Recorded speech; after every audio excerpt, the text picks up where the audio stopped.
Well, here we are. It's nighttime again. I seem to only want to do videos at nighttime, but that's okay. We can make this work. It's been a good day today.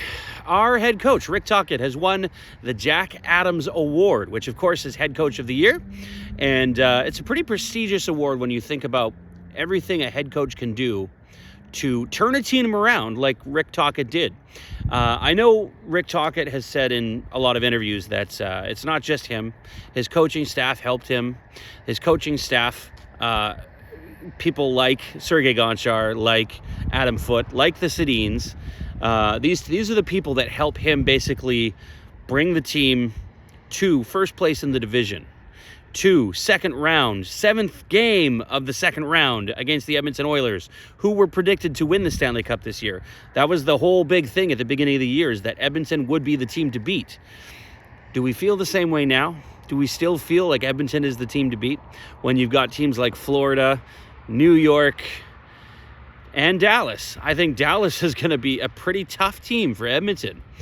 And when you consider that Edmonton, it's like a line and a half team. You've got Zach Hyman, you've got McDavid, Draisaitl, and then your defense, you've got somebody like Bouchard and Darnell Nurse. I'm not sure they've got the whole package. I'm not sure they've got what it takes to beat Dallas. And like I said in last video, I'm not entirely sure Vancouver had what it takes to beat Dallas either. But I do believe that Vancouver was a better team prior to the second round. Prior to game one of the second round, I think Vancouver was a better team than Edmonton. However, a lot of Oiler fans are going to come on here and say things like, well, are they actually a better team if Edmonton beat them? And you're right. Edmonton had what it took to complete the series. Vancouver, I don't know if they didn't have enough gas. I don't know if they were injured. I don't know what made them play so passive in game 6 and 7. But I will say this. I have a lot of faith in this Vancouver team. And I'll even go as far to say as I think they're going to be a better team next year. Next year is going to be a really interesting thing. I think this offseason, we're going to see a lot of changes. We're going to see a lot of guys go out and a lot of new guys come in. But the real question is, who gets to stay? Who does Vancouver re-sign to come back? Because there are some players that were on that team that I think we desperately need back. Like Nikita Zadorov. I think Nikita Zadorov, that's a tongue twister.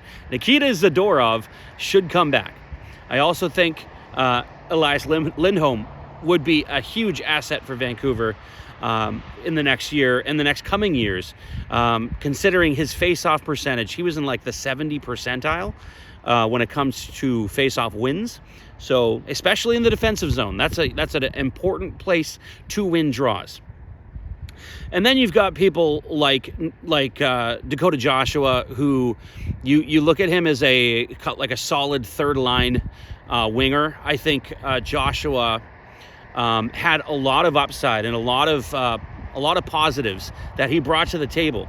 If we can get that guy to come back on a cheap deal, I think we would be laughing. Then you got to look at somebody like Tyler Myers. Tyler Myers, I fully admit I'm one of those guys who was in the court of let's get rid of Tyler Myers. Let's get rid of the guy. All he does is make mistakes. I was one of those guys giving him the nickname Tyler Miners because the guy took penalties at the worst time, and really, really silly penalties. A lot of times, though, to be honest, and him and Nikita Zadorov would take penalties for just being tall. They're just being tall. They throw a hit and they happen to hit a guy in a spot where you're probably not supposed to be hitting them. It's just because they're super tall. So these are the problems that you have when you have players that are tall, players who are impactful, like Tyler Myers, like Nikita Zadorov, like Carson Soucy. Having these tall players, it's a benefit, but also it kind of hinders you in a lot of ways too. So it's going to be a really interesting offseason to find out who comes back and who doesn't.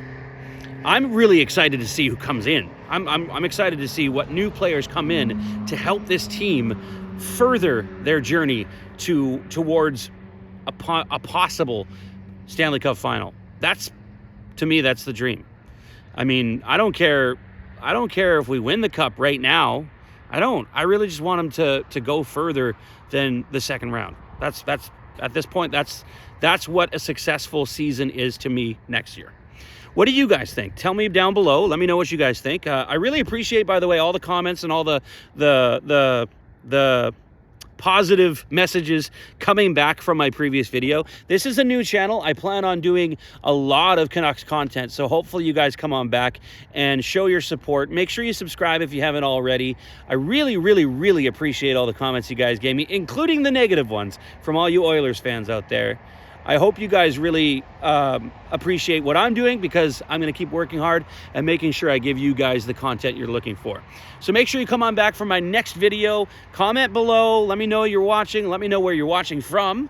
And, you know, let's start a community here. This is going to be fun.